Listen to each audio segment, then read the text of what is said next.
की जय राक्षस करिता सुंदरी वर्षते झाले शस्त्रती तितकी निवटित पुचारी कपी केसरी कुळवंत प्रभो रामचंद्र भगवान की जय।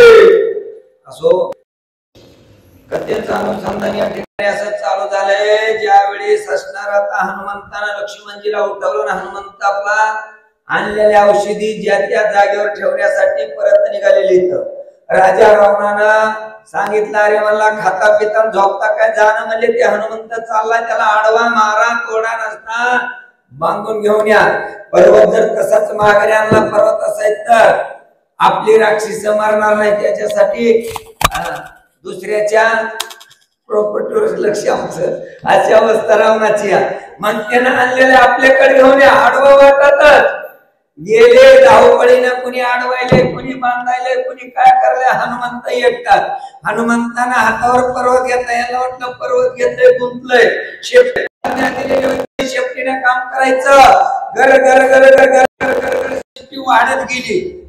आधी वाढवावं लागते, खूप असणारी तिची लांबी वाढली, जेवढी येते तेवढ्याच्या बहारा पक्का बांधायचा, फिरवायचे, जेवढे येते तेवढे आपटायचे, राम नाम सत्य करायचं। एकटा हनुमंत युद्ध करीत करीत पुढे निघालाय।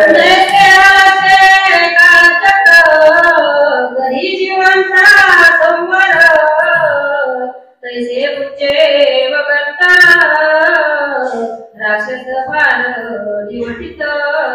अरे असणार अंत काळाच्या वेळेला काळचक्र काळ आणि काळचक्र जीवाचा अंत करतोय आपल्या स्वतःच्या, आणि त्याप्रमाणे हनुमंत काळ रूपी असणारी आपली शेपटी वाढवली। हनुमंताची शेपटी कोणाला राक्षसाने काळ आलाय कोण हनुमंताची शेपटी, आणि वाढवायची मग बांधायचे, त्याच्यामध्ये फिरवायचे, तसे आपटायचे, आपल्या बरोबर पुन्हा उठायची अवस्था नाही।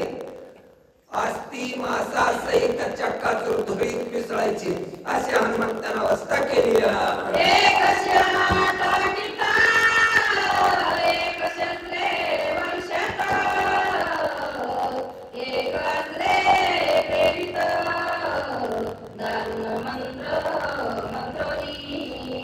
किती जरी मारायला कोट्यावधी राक्षस पाठवलेले होते राजा रावणाचं सैन्य, हनुमंतानं जेवढे समोर येते तेवढे मारले तरी पुन्हा दुसऱ्याने कुणी पर्वत घ्यायचे, कुणी लाकडं घ्यायचे, कुणी दगड घ्यायचे, कुणी हत्यार घ्यायचे, कुणी शस्त्रास्त्र हनुमंतांच्या अंगावर टाकायचे, सगळे जण मिळून मारावले होते।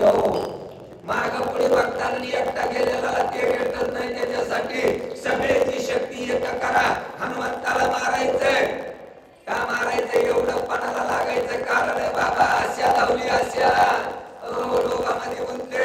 राजा रावणाला सांगितलंय पर्वताचं हनुमंताला इथपर्यंत जर घेऊन आला राज्य तुमचंच म्हणतात, तेवढं पैसा का सोनं झालं 1 लाखाला 1 तोळा झाले राजा रावणाचे किती होतं सांगा, तेवढं सोनं दिलं काय प्रॉपर्टी कमी करता महाराज, आणि आशेवर कुठे लोभ बेकार आहे, लोभाच्या मुळाने पळत गेलेली होती।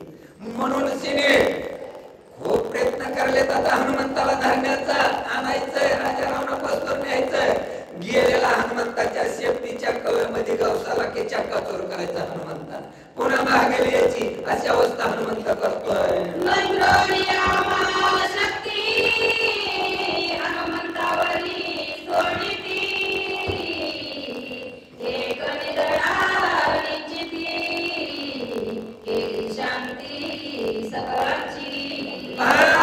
सगळ्यांनी एकजुटीनं एक असणारी शक्ती स्वतःची सगळ्याची एक करून शस्त्रास्त्र हनुमंतावर सोडू लागले, पण एकटा हनुमंत जेवढे आणले तेवढ्याची शांती केली, शांती समाधान केलं सगळे। पुन्हा राज्य रोग नको, पुन्हा पैसा अडका नको, पुन्हा लंकेत जाणं नको, अशी अवस्था करून टाकली।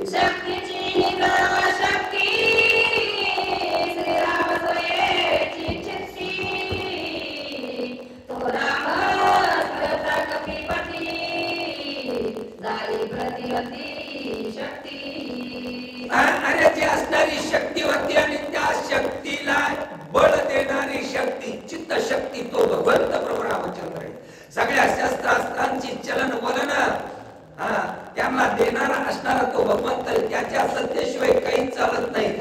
कोणाची शक्ती चालत नाही, कोणाचा मीपणा चालत नाही, अहंता चालत नाही. तो सगळ्या जगाचा मालक आहे. ब्रह्मदेवाच्या शक्तीचा वापर केला पण त्या सुद्धा शक्तीला नमावं लागलं आणि उगाच काहीतरी वर उपचारी असणारे लक्ष्मणाच्या अंगावर जाऊन शिनी नमन केलं, दर्शन केलं, अंगीकार करून घ्या, मला परत पाठवू नका विनंती केली. म्हणून लक्ष्मणानं जशी तिचा अंगीकार केला, अनेक असणाऱ्या यांच्या शक्त्या सोडू लागले, शस्त्र सोडू लागले. पण जगाच्या मालकाचं ज्याच्या मुखामध्ये अहोरात्र हृदयामध्ये नामस्मरण चिंतन आहे त्याला कुठलीच शक्ती बाधा करू शकत नव्हती. तो म्हणजे हनुमंत.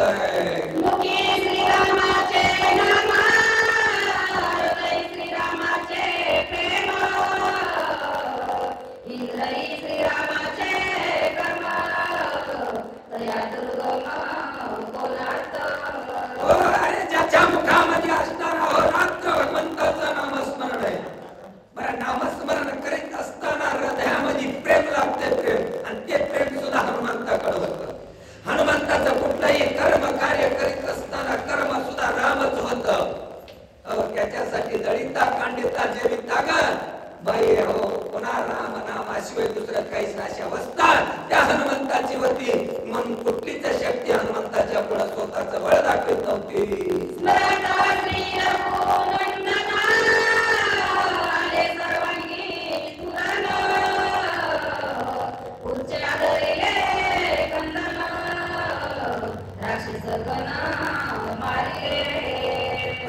अरे त्या भगवंत प्रभू रामचंद्राचं चिंतन नामस्मरण करून भगवंताचा जय घोष करून आपल्या शक्तीला वाढवलेलं होतं. पण हनुमंतानं एवढी वाढवली होती, जेवढे कोट्यावधी राक्षस आलेले त्यांची सगळ्याची शक्ती बांधून शीन केली. आधी सगळेच उचलला महाराज आणि महाराज खाली आपटल्या बरोबर सगळ्याची शांती हनुमंतानं करून टाकली. शक्ती केली हाती हाता, तुझ्या शस्त्रे पितळ करीत, शिळा सोयेची चुरट होत, लागत अक्षय होतो शस्त्रांचा. हनुमंताच्या नसत्या शेपटीनं शक्तीची शक्ती शीन करून टाकली, चक्काचूर करून टाकली. अनेक असणारे दगड पर्वत जेवढे राक्षसापैकी होते, काही शस्त्रास्त्र टाकीत होते, ते हनुमंताच्या शेपटीनं त्यांची जागेवर त्यांचं खंडन करून टाकलं. तुम्ही म्हणताल ही शेपटी ते शस्त्र असं कसं उलट होईल? पण हनुमंत वज्रदेही असल्यामुळं हनुमंताच्या शरीरावर लागलेला घाव लोखंडावर दगड हाणावून वाजतो खंड दिशेने, तसं हनुमंताच्या शरीरावर कुठलं शस्त्र आलं तरी शस्त्रबाधाच करू शकत नव्हतं. याच्यामुळे हनुमंताच्या शेपटीने सर्व शस्त्र